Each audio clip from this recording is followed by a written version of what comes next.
Hello students, सभी बच्चों को मेरी राम राम। आपके अपने यूट्यूब चैनल मेरी ऑनलाइन क्लास पर आपका स्वागत है।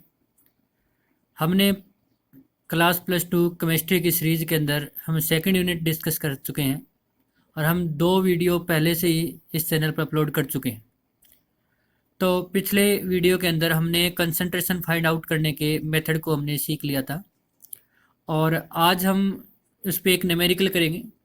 बाकी कभी हम स्पेशल सेशन रख लेंगे जो आपका डाउट होगा और जो आपके एनसीईआरटी या इंपॉर्टेंट क्वेश्चन होंगे। फिर भी मैं एक क्वेश्चन आपको करवा देता हूँ कि किस तरह से आपको उनको सॉल्व करना है। तो मैं एक क्वेश्चन स्टेटमेंट ले रहा हूँ। कैलकुलेट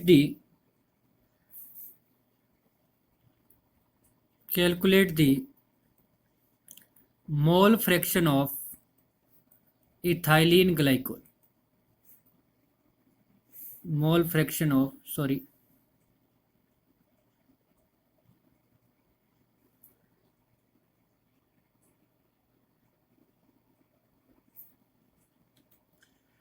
तो स्टेटमेंट दे रखी है, calculate the mole fraction of ethylene glycol in A solution containing 20% of C2H6O2 by mass. आपको मोल फ्रैक्शन निकालना है और मोल फ्रैक्शन निकालने के लिए आपको जैसा पता है कि आपको क्या चाहिए, नंबर ऑफ मोल चाहिए। सबसे पहले आपको क्या चाहिए, नंबर ऑफ मोल चाहिए।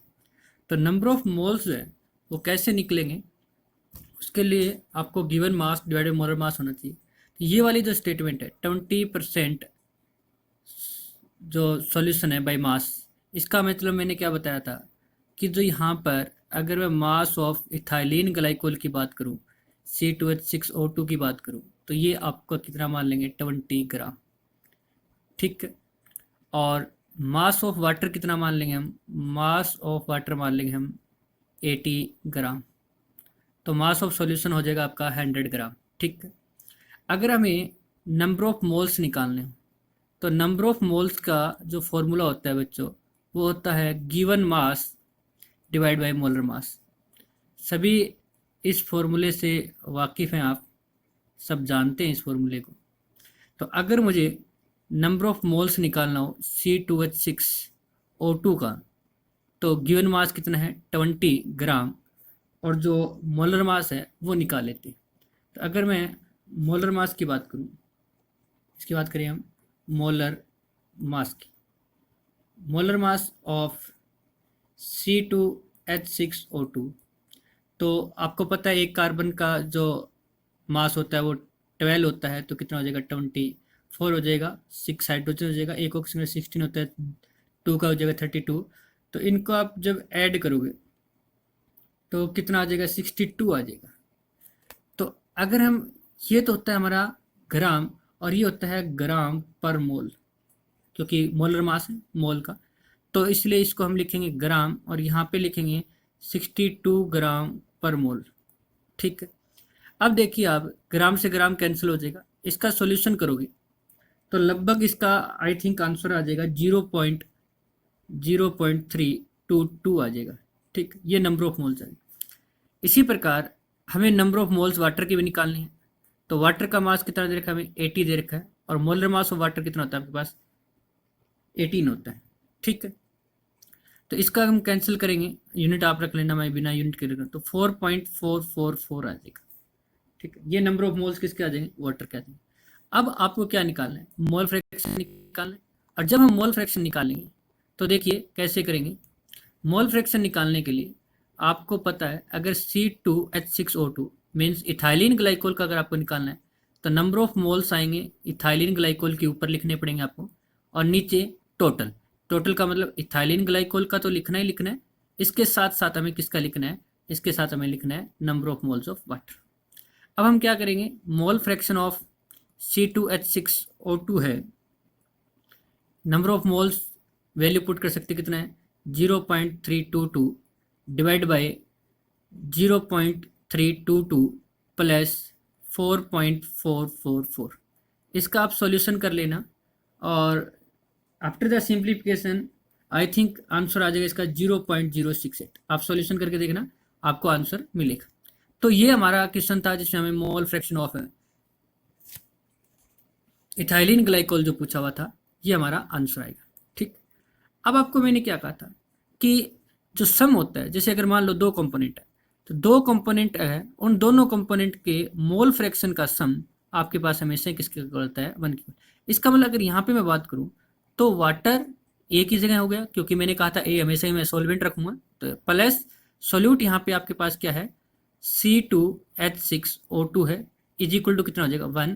तो अगर आपको मोल फ्रैक्शन ऑफ H2O निकालना है, तो मोल फ्रैक्शन आपको इथाइलिन ग्लाइकोल का भी पता चल चुका है, नो वन है हमें, इज इक्वल टू 1। यहाँ से सिंप्लीफिकेशन करेंगे तो मोल फ्रैक्शन किसका आ जाएगा आपके पास, वाटर का भी आ जाएगा। ठीक है बच्चों, तो इस तरह से इस न्यूमेरिकल को सोल्व करना है। चलते हैं हम नेक्स्ट टॉपिक की तरफ आगे बढ़। अब हमें नेक्स्ट टॉपिक की तरफ बढ़े तो दो टॉपिक हमें पढ़ने हैं। फर्स्ट हमारे पास क्या है, solubility of solid in liquid, solubility of solid in liquid, और एक हमें कौन सा पढ़ना है, solubility of gas in liquid. हमारे जैसे हमने बात किया था 9 टाइप्स की, बट उन 9 टाइप्स में से आपको केवल 2 ही पढ़ना है। ठीक, एक तो हमें पढ़ना है solubility of solid in liquid, दूसरा हमें पढ़ना है solubility of gas in liquid. 2 ही पढ़ने हैं, पर उससे पहले आपको मीनिंग तो पता होना चाहिए ना कि सॉल्युबिलिटी क्या है। जब हमें तक सॉल्युबिलिटी का पता ही नहीं होगा तो हम कैसे निकाल पाएंगे। तो सबसे पहले हम डिफाइन करते हैं कि व्हाट इज सॉल्युबिलिटी। तो सॉल्युबिलिटी की अगर मैं डेफिनेशन लिखूं फिर मैं आपको समझा देता हूं। Solubility of a substance is it's maximum amount that can be dissolved, maximum amount that can be dissolved in a given amount of solvent, देखिए ये क्या है, सॉल्युबिलिटी जो होती है किसी सब्सटेंस की कितनी है, वो है कि आप कितनी मैक्सिमम अमाउंट आप डिजोल्व करवा सकते हो एक गिवन अमाउंट ऑफ सॉल्वेंट के अंदर। अगर आप किसी सब्सटेंस को ज़्यादा अमाउंट के अंदर डिजोल्व करवा रहे हो एक गिवन अमाउंट ऑफ सॉल्वेंट के अंदर, तो उसकी सॉल्युबिलिटी जो है वो क्या होगी, ज़्यादा होगी।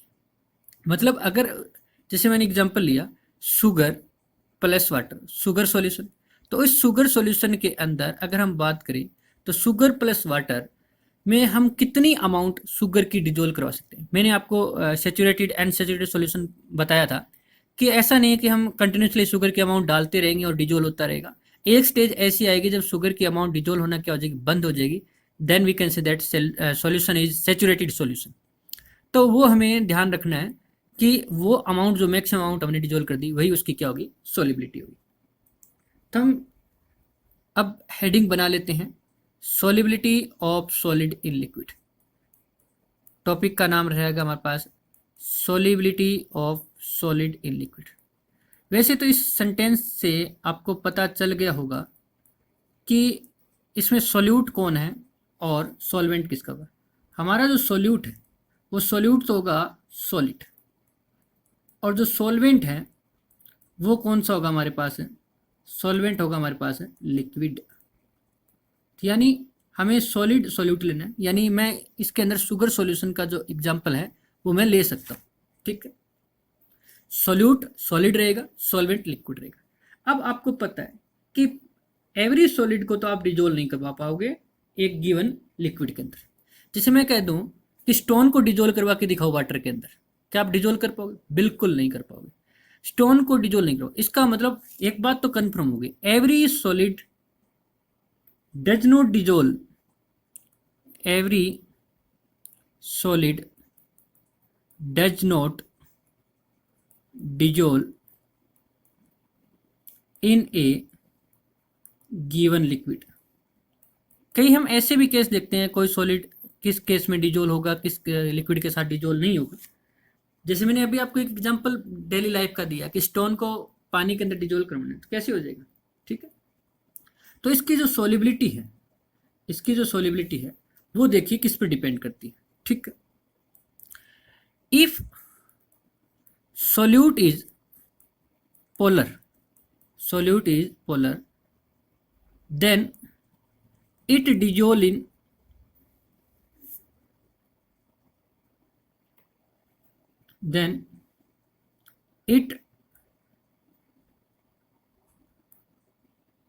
चलो नीचे लिख देता हूं, it dissolve in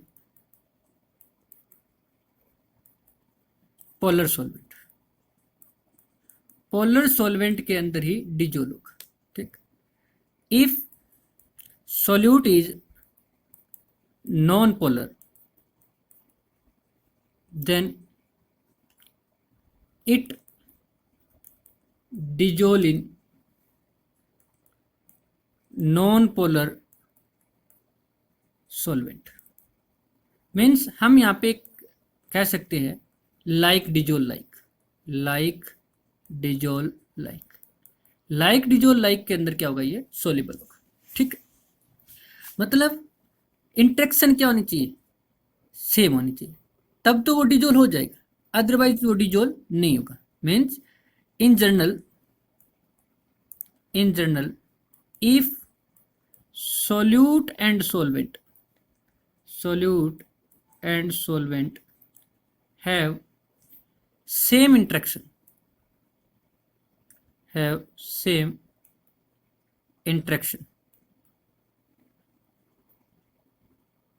then solute dissolved in solvent।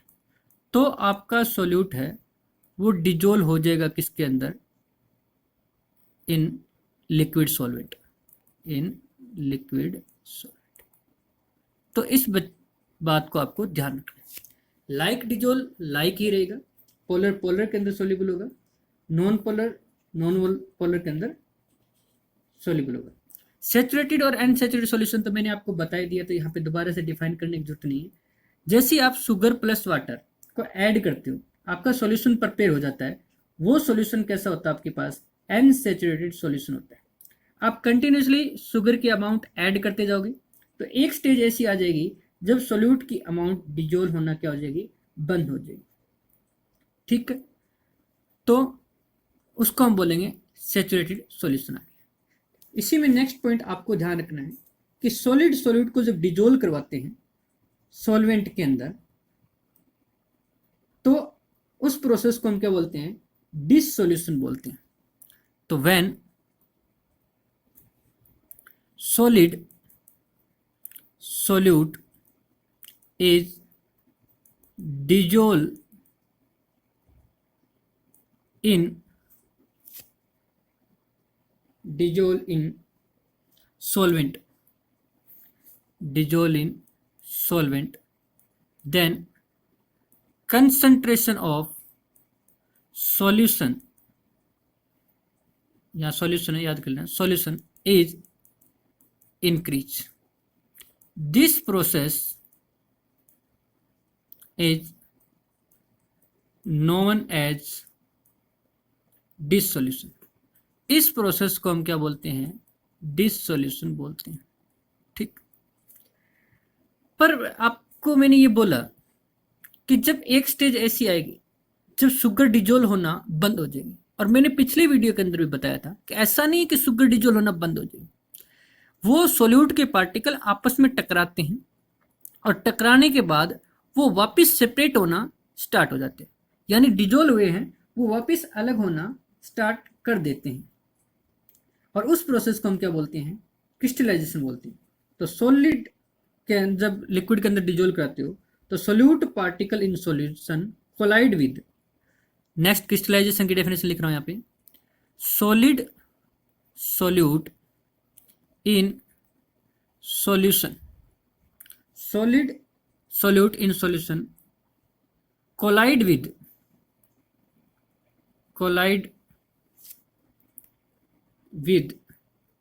solute particles, collides with solute particles and get separated out,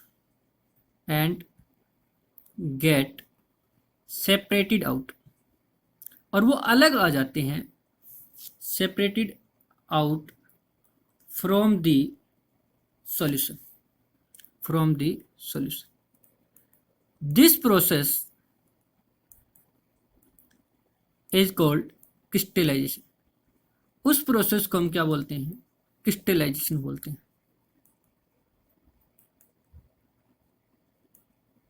तो वो प्रोसेस आपका क्या कहलाएगा? क्रिस्टलाइजेशन कहलाएगा। ठीक है। तो आपने डेफिनेशन पढ़ी यहाँ पे। एक डेफिनेशन तो आपने पढ़ी डिसोल्यूशन की। एक तो डेफिनेशन कौन सी पढ़ेगी? डिसोल्यूशन की। डिसोल्यूशन क्या होता है, तो यहाँ पे ध्यान रखना। और एक आपने क्या पढ़ा? क्रिस्टलाइजेशन क्या होता है।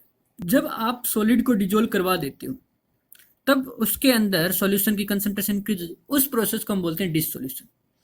और जब आप कंटिन्यूसली इसको चलाते हो या डिजोल्व करते रहते हो तो आपके पास वो वापस आपस में टकराने के बाद सेपरेट आउट होना भी स्टार्ट कर देती है।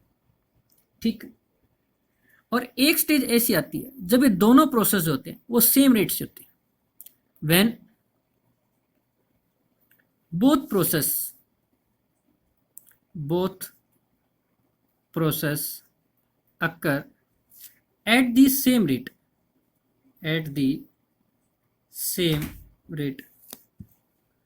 then we can say that equilibrium is set up.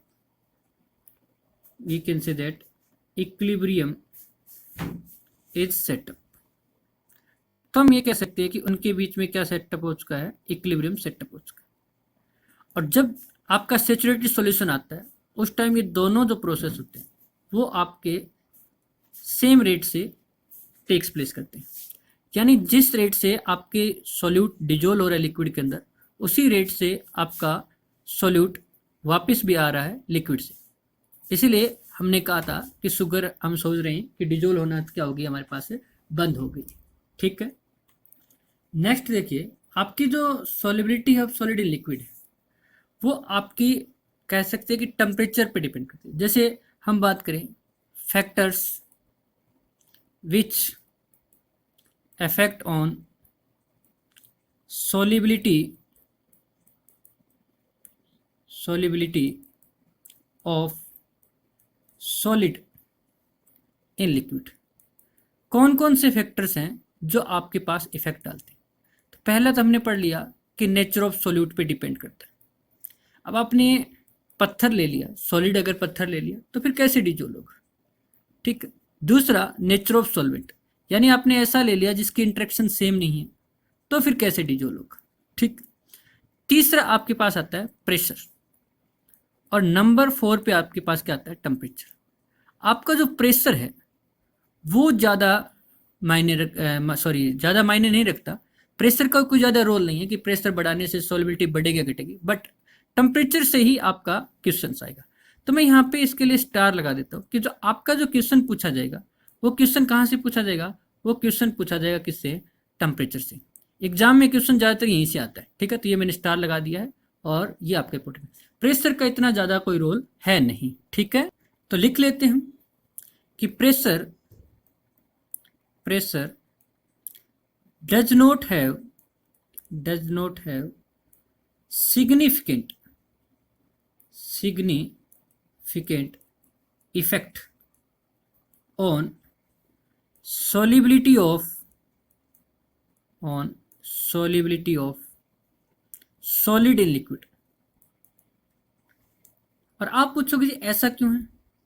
अगर प्रेशर चेंज करने से उसकी सॉल्युबिलिटी में अगर चेंज आ सकता है किसी में, तो आ सकता है कि उसकी कुछ कॉन्फ़िगरेशन के अंदर चेंज होना चाहिए, यानी उनके जो पार्टिकल्स हैं उनके अंदर कोई चेंजिंग आनी चाहिए। But as we know that these are highly incompressible because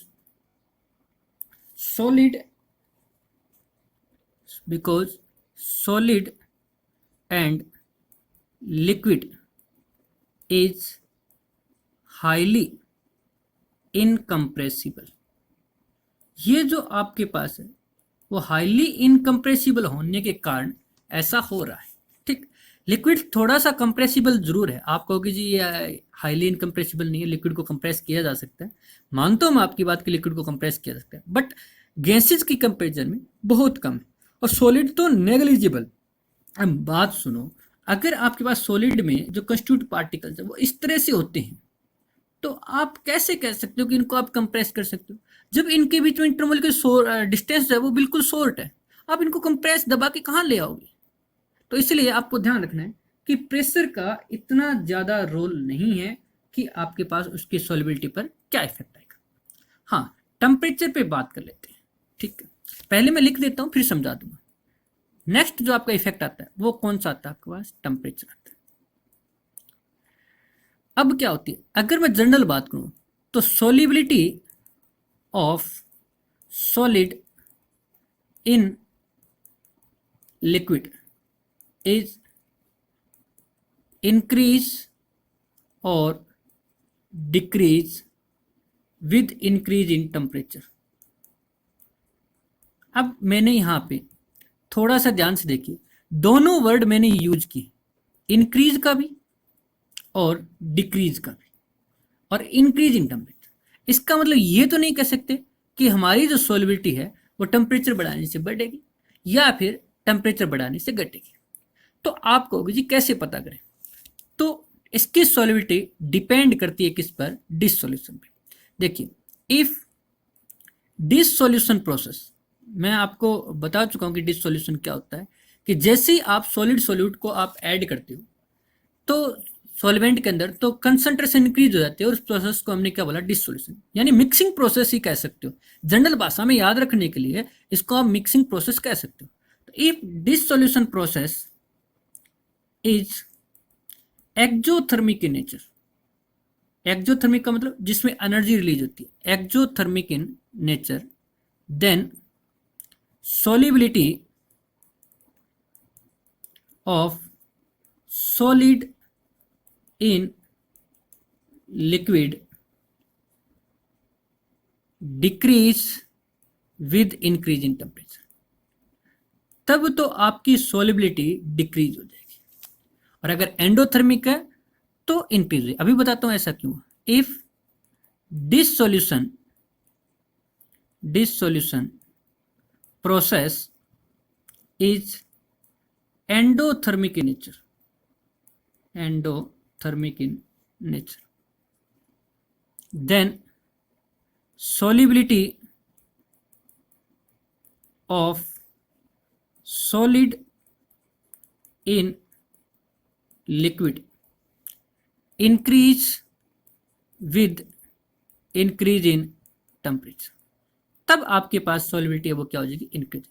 कहने का मतलब आपके पास वो प्रोसेस कैसा है, यानी वो एक्जोथर्मिक है या फिर वो एंडोथर्मिक है, उस पर डिपेंड करता है कि आपके पास कैसा होगा। अब आप कहोगे जी कैसे, तो मैं आपको छोटा सा एग्जांपल से आपको क्लियर करता हूँ। देखिए ध्यान से, आपके पास क्या है कि अगर कोई प्रोसेस एक्जोथर्मिक है, जैसे मान लीजिए मैं latest consider example A plus B to form A B, plus में हीट यानी एनर्जी रिलीज होगी, तभी तो इस प्रोसेस को क्या कहा जाएगा, एक्जोथर्मिक कहा जाएगा। और मैंने कहा कि जब आप इसको डिजोल्व करवाते जाओगे सोल्यूट की अमाउंट और ज़्यादा ऐड करते जाओगे तो इक्विलिब्रियम स्टेज आ जाएगी, और जब इक्विलिब्रियम स्टेज आ जाएगी तो ये जो प्रोसेस है वो आपका रिवर्स में भी होना स्टार्ट हो जाएगा, इक्विलिब्रियम आ जाएगा। अब आपको पता है ली चैटलियर प्रिंसिपल के हिसाब से, कौन से प्रिंसिपल के हिसाब से, ली चैटलियर प्रिंसिपल के हिसाब से हमने ये पढ़ा था कि अगर आपके पास, ली चैटलियर प्रिंसिपल क्या कहता था कि अगर आपके पास एक्जोथर्मिक के केस में, इन केस ऑफ एक्जोथर्मिक, जो आपका इक्विलिब्रियम है वो शिफ्ट हो जाता है किसमें, बैकवर्ड डायरेक्शन के अंदर। किसके अंदर हो जाएगा, बैकवर्ड डायरेक्शन के अंदर विद इंक्रीज इन टेम्परेचर। अगर आपने टेम्परेचर को इंक्रीज किया तो ली चैटलियर प्रिंसिपल ये कहता है कि आपका इक्विलिब्रियम बैकवर्ड है, यानी ये रिएक्शन आगे जाने की बजाय बैकवर्ड में आनी स्टार्ट हो जाएगी। इसका मतलब तो ए और बी अलग अलग होना स्टार्ट हो जाएंगे, और हम तो ए बी को मिक्स करके ए बी सोल्यूशन बनाना चाहते हैं। एक सिंपल सी बात देखो, ए और बी को मिलाने पर हीट मिल रही है और आप हीट बाहर से और दे रहे हो, टेम्परेचर से आप हीट और दे रहे हो, तो इसका मतलब हीट और ए बी मिलकर क्या बनाएंगे, वो ए प्लस बी बनाएंगे, अलग अलग बनाएंगे।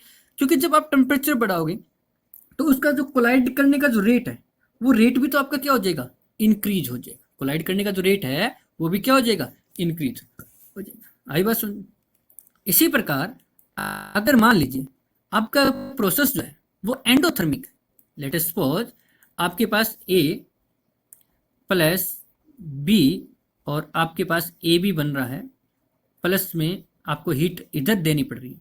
ठीक है, मैं थोड़ा सा इसको ठीक कर देता हूँ, मैं एरो के ऊपर लिख देता हूँ, यहाँ पे हीट देनी पड़ रही है, तब आपका ए बी बनना है, यानी प्रोसेस जो है वो आपका कैसा हो जाएगा, एंडोथर्मिक हो जाएगा। अगर ऐसा प्रोसेस हो जाता है एंडोथर्मिक, अगर आपके पास कंडीशन आ जाती है, तो आपके पास ली चैटलियर प्रिंसिपल ने एक बात बोली थी।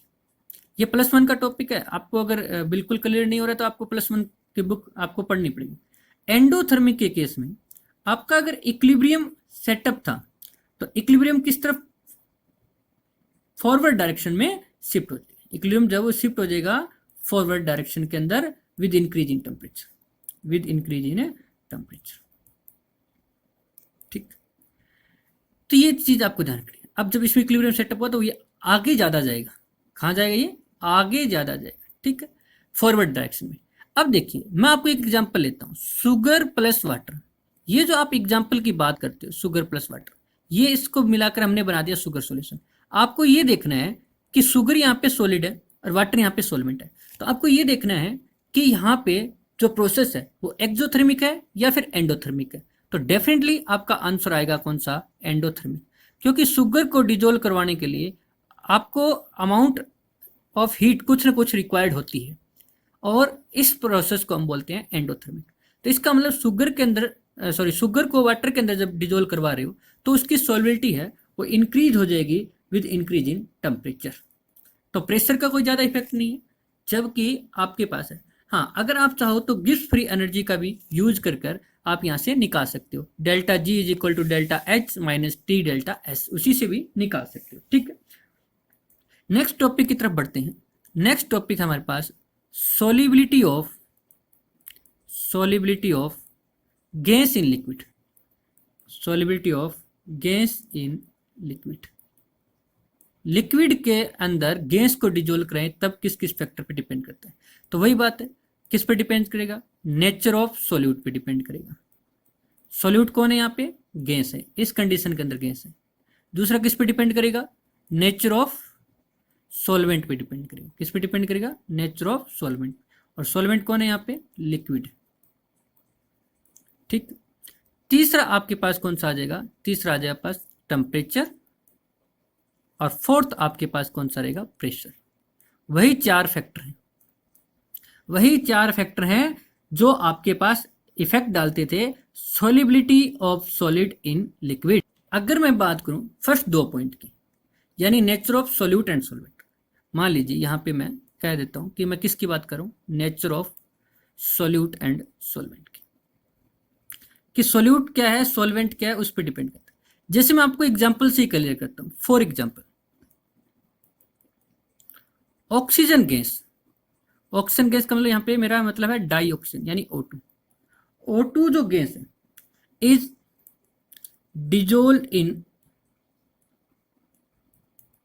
Small extent in water, come amount के अंदर ही डिजोल्व होती है, वाइल HCl गैस, वैसे लिक्विड भी होता है, HCl gas is highly dissolve in water, highly dissolve in water, यानी कुछ गैसेज जो है वो ज़्यादा डिजोल्व होती है लिक्विड के अंदर, और कुछ गैसेज जो होती है वो कम डिजोल्व होती है।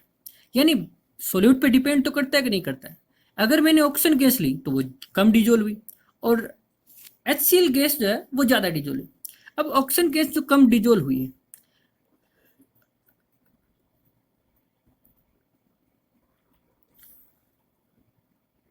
तो ठीक है, आपको क्या रखना है, इस तरह से ध्यान रखना है। ठीक है, नेक्स्ट पॉइंट की तरफ हम बढ़ते हैं, और नेक्स्ट पॉइंट हमारे पास आ जाएगा प्रेशर का। नेक्स्ट पॉइंट में प्रेशर ले लेता हूँ। प्रेशर का काफी रोल है, जबकि हमने देखा कि जब सॉलिड को लिक्विड के अंदर डिजोल्व करवा रहे थे तब इतना ज्यादा रोल नहीं था। ठीक है, तो pressure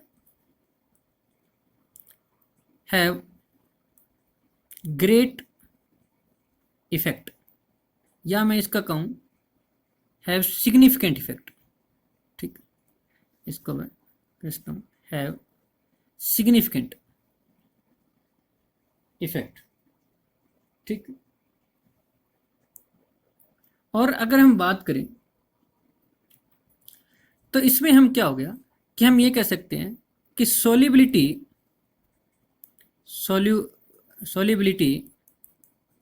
of gas in liquid increase with increase in pressure। अब आप कहोगे ऐसा क्यों, प्रेशर बढ़ाने से क्यों? तो let us consider N equilibrium is set up between gas and liquid. जब आप गैस को लिक्विड के अंदर डिजोल्व करवा रहे थे तो जैसे हम सॉलिड को करवाते करवाते एक स्टेज ऐसी आ गई थी जब इक्विलिब्रियम आ गया था, ठीक वैसे ही यहाँ पे भी तो जब गैस को लिक्विड के अंदर डिजोल्व कराओगे, फिर और गैस की अमाउंट ज़्यादा डिजोल्व कराओगे लिक्विड के अंदर, फिर और आप ऐड करोगे। अगर आप ऐसा करते जाओगे तो एक स्टेज ऐसी आएगी जब आपके पास गैस जो है वो डिजोल्व होना बंद हो जाएगी। बंद होने का मतलब यहाँ पे है कि जिस रेट से गैस डिजोल्व हो रही है सॉल्यूशन के अंदर उतनी ही गैस वापस भी आ रही है, उस स्टेज को हम क्या बोलते हैं, इक्विलिब्रियम। तो मैं यहाँ पे अर्थ भी लिख देता हूँ, that is the rate at which gas entering in the solution is equal to gas leaving the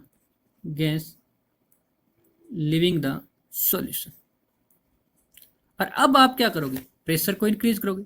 now pressure is increase, pressure को जैसे इंक्रीज करोगे तब क्या होगा, then number of gas particles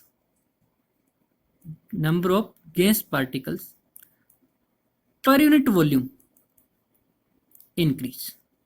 तो उतने ही वॉल्यूम के अंदर, या हम कहें एक यूनिट वॉल्यूम की बात कर रहा हूं मैं, मान लो जैसे आपने कंप्रेस किया, उसको कंप्रेस करने के बाद जो आपका पर यूनिट वॉल्यूम है वो आपके पास क्या हो जाएगा, इंक्रीज हो जाएगा। जैसे मान लीजिए ये आपका कंटेनर था, पहले यहां तक था आपका, अब क्या किया, इस पर पिस्टन लगाया और है तो गैस के मॉलिक्यूल वही, पर अब देखो कितने वॉल्यूम के अंदर है। मान लीजिए 20 गैस के मॉलिक्यूल है और 10 वॉल्यूम के अंदर है, वॉल्यूम 10 है, गैस के मॉलिक्यूल 20 है, तो एक यूनिट वॉल्यूम के अंदर कितने गैस के मॉलिक्यूल है, 2।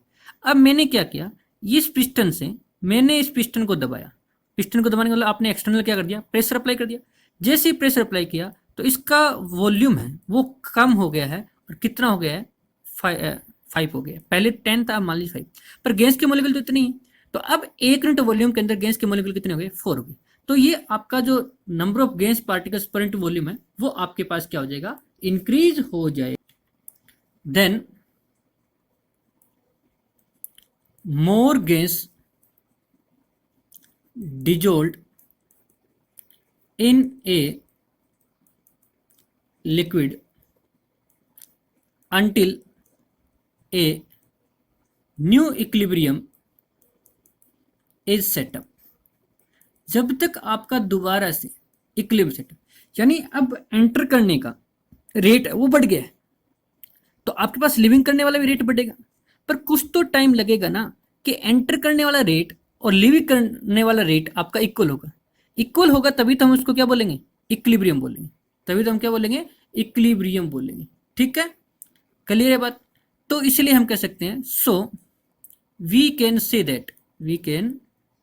दैट प्रेशर, या हम कहें solubility of gas in liquid is increase with increase in pressure increase करने के साथ साथ आपकी सोलिबिलिटी है वो क्या हो जाएगी, इंक्रीज हो जाएगी। और इसको डिटेल में हम पढ़ेंगे हेनरीज लॉ के अंदर। तो नेक्स्ट वीडियो हम लेके आएंगे हेनरी लो पर।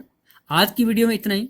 अगर आपका किसी प्रकार का कोई सुझाव है तो भी आप कमेंट बॉक्स में बताना, और अगर आपको ये वीडियो अच्छी लगी, आपको समझ में आ रहा है, तो अपने दोस्तों के साथ शेयर करें, इस चैनल को सब्सक्राइब करें, इस वीडियो को लाइक करें।